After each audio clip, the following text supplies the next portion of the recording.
syndrome. Asherman syndrome is a thin fibrous strands occupying entire uterine cavity. When the uterine cavity is obliterated with a thin fibrous strands all over the uterine cavity, there is endometrium is atrophied, and in those situations, the sperm cannot enter into the tubes to fertilize the egg. If it is fertilized, also it cannot implant it into the endometrium, so in the womb. So what we have to do is we have to make the uterine cavity patent by dissecting these fibrous strands with the hysteroscopic technique, the laser. It may be the laser or laser technique, or with the bipolar resectoscope. We have to cut all the fibrous bands and make the uterine cavity patent. And after the patency of the uterine cavity, we can instill the intrauterine device or balloon. Most of the times we instill the intrauterine device into the uterine cavity for 3 months. And during the process, we also supplement sometimes the estrogen progesterone preparation, high dose of estrogen progesterone preparation following the procedure.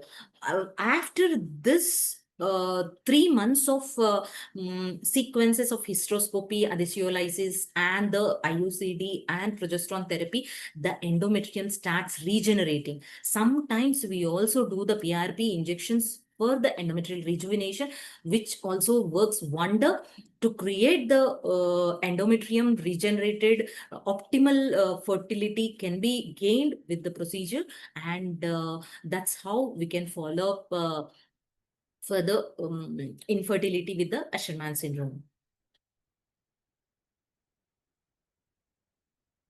And what is the role of hysteroscopic metroplasty in correcting the septate uterus? How does it impact pregnancy rates and miscarriages rates? Actually, what happened is the metroplasty is sometimes small septums which can't be diagnosed in the ultrasound images or the MRI pelvis. These septums, when we miss during our diagnosis in natural conception or also in IVF procedures, there is a high chance of miscarriages. There will be implantation can be taken place, but the chance of miscarriages are higher.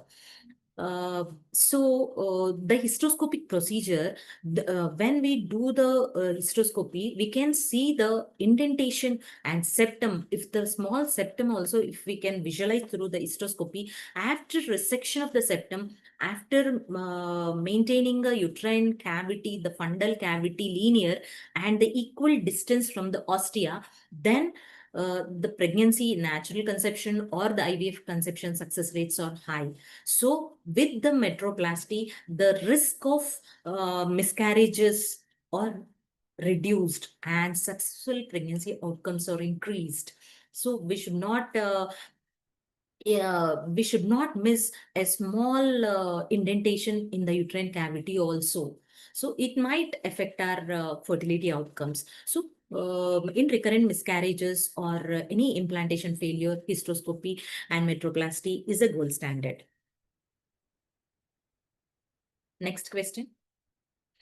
So coming to the third question, what are the diagnostic advantages of office hysteroscopy versus traditional imaging, HSG and sonohysterography in evaluating the uterine cavity for infertility? Okay, so in HSG, what we will be doing is injecting the dye into the uterine cavity, and after injecting, we'll take an X-rays in a sequential manner so that the dye should spill into the uterine cavity to the open ostia. If the ostia is open, it will spilled into the peritoneal cavity. So in that, there is an exposure of the dye, and during that time, some people are allergic to the dye. And HSG, some people are, it might be painful. And sonohysterosalpingography also, sometimes the minor polyps, micropolyps, endometritis, and a few mild vascular patterns cannot be detected with the sonohysterography. So whereas the office hysteroscopy, under resolution, with a clear vision of the uterine cavity, we can visualize the vascular patterns, we can assess the endometrium, we can see the ostia, and at the same time, we can see the patency of the tubes by instilling the dye. Betadine normal saline combinations can be instilled, and also the micropolyps or any endometritis, and targeted biopsy can also be taken at the same time, and there will be a diagnostic and therapeutic at the same sitting. So this is added advantages over the HSG and sonohistography, and which is giving more implications and more advantages at the in less duration in one sitting. And fourth question, what are the outcomes of hysteroscopic myomectomy for submucosal fibroids in terms of conception and live birth rates? Just now we discussed about the submucosal fibroids.